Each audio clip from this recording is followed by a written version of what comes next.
परमेश्वर को धन्यवाद करते हैं। सभी मसीह भाई बहनों को जय मसीह की। आज का दिन यहोवा ने बनाया है, हम उसमें आनंदित हूँ। मेरे प्यारो, आइए प्रभु का वचन सुने और अपनी सारी चिंता परेशानियों को प्रभु के हाथ में सौंप दीजिए। क्या जाने प्रभु की दया हो और आप वचन सुनते सुनते भले चंगे हो जाए। तो जो लोग नए हैं कृपया इस चैनल को सब्सक्राइब कर दे। तो यहाँ पर मैं वचन संहिता लाया हूँ 119 और आयत 73 है, उसको आप लोग सुनिए। प्रभु आपको आशीष देंगे। तेरे हाथों से मैं बनाया और रचा गया हूँ, मुझे समझ दे कि मैं तेरी आज्ञाओं को सीखूं। प्रभु से भक्त पुकार के कह रहा है, हे प्रभु तूने मुझे रचा है और तू मुझको समझ दे कि तेरे आज्ञाओं को मैं समझूं। सचमुच यह बाइबल, पवित्र बाइबल, इस वचन को आप पढ़ेंगे आपके समझ के बाहर है। कहेंगे एक किताब ही है, आपको नहीं समझ में आएगा। तो जैसे किसी व्यक्ति को कहा जाए कि इस दूध में मक्खन है, तो वह विश्वास नहीं करेगा। उसको दे दिया जाए कि मथो, तो एक दो बार मथेगा, कहेगा नहीं है इसमें। परंतु जो समझदार होगा दूध से दही बनाएगा और दही से बनाने के बाद उसको मथेगा काफ़ी, तब उसमें से मक्खन निकलेगा। तब वो कहेगा हाँ यह बात सही है।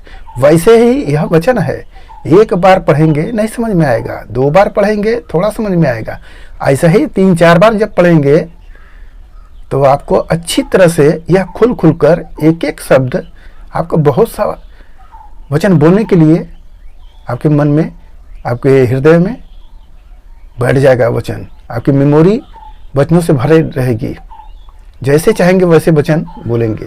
मेरे प्यारो, यह परमेश्वर का वचन है। इसकी समझ हम नहीं प्राप्त कर सकते जब तक उस परमेश्वर से हम प्रार्थना न करें। जब हम प्रार्थना करेंगे तभी समझ आएगा, चिंतन मनन करेंगे तभी आएगा।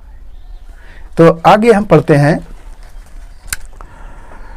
तेरे डरवैये मुझे देखकर आनंदित होंगे, क्योंकि मैंने तेरे वचन पर आशा लगाई है। जब वचन की जानकारी हो जाती है किसी को और वह बोलने लगता है, तो जितने प्रभु के दास लोग होते हैं देखते हैं कि देखो प्रभु का वचन इसने भी बोलना सीख लिया। वह आनंदित होते हैं लोग, बहुत अच्छी बात है, प्रभु का वचन इसने सीख लिया। मेरा एक भाई और भी बढ़ गया इस काम करने के लिए। हालेलुया। तो मेरे प्यारो, आगे और पढ़ते हैं, हे यहोवा मैं जान गया कि तेरे नियम धर्ममय है और तूने अपनी सच्चाई के अनुसार मुझे दुख दिया है। इस वचन को आप ध्यान से सुनिए। यहाँ पर प्रभु का नियम है, धर्ममय नियम है। परमेश्वर जो नियम ठहराए हैं उस नियम के विरुद्ध यदि हम काम करते हैं तो हमें दंड आएगा। नियम के अनुसार है तो हमें लाभ मिलेगा। तो परमेश्वर का जो नियम है वह अटल है। जब परमेश्वर स्वर्गदूतों को नहीं छोड़े, बड़े बड़े दासों को नहीं छोड़े, तो एक मनुष्य को कैसे छोड़ सकते हैं। इसलिए हमें चाहिए कि परमेश्वर के हर एक नियमों को भली बाती समझे और खराई के साथ उस पर चले और प्रभु से कहें, हे प्रभु तेरे नियम की समझ मुझे दे, ताकि हम उस सच्चे नियम को जान सके। क्योंकि परमेश्वर की बड़ी दया है और वह जरूर तुम्हें समझ देगा।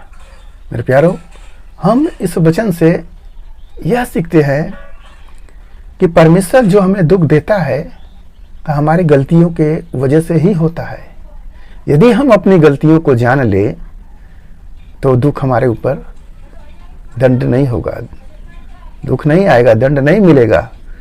हमें समय रहते क्षमा मांगना चाहिए यीशु मसीह से कि हे प्रभु मैंने तो गलती कर दिया, मुझे क्षमा करे। तो प्रभु की दया होगी और आप क्षमा के पात्र होंगे, अन्यथा उसी में बने रहेंगे तो पाप के दास हो जाएंगे।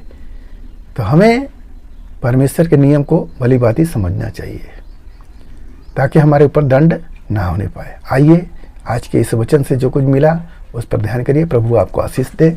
हम आपके लिए प्रार्थना करते हैं। महान परमेश्वर माँ का धन्यवाद करते इस मुसीराज आज के दिन प्रभु जो ये वचन मिला जितने ने सुने प्रभु ने आशीष में उनके घर परिवार में सुख शांति बनी रहे, सभी लोग भले चंगे रहे। धन्यवाद करते प्रभु आज का वचन जो ये भाई ने सुने उन्हें आशीष से भर दे। धन्यवाद करते हुए प्रार्थना यीशु मसीह के नाम में, आमीन, हालेलुया।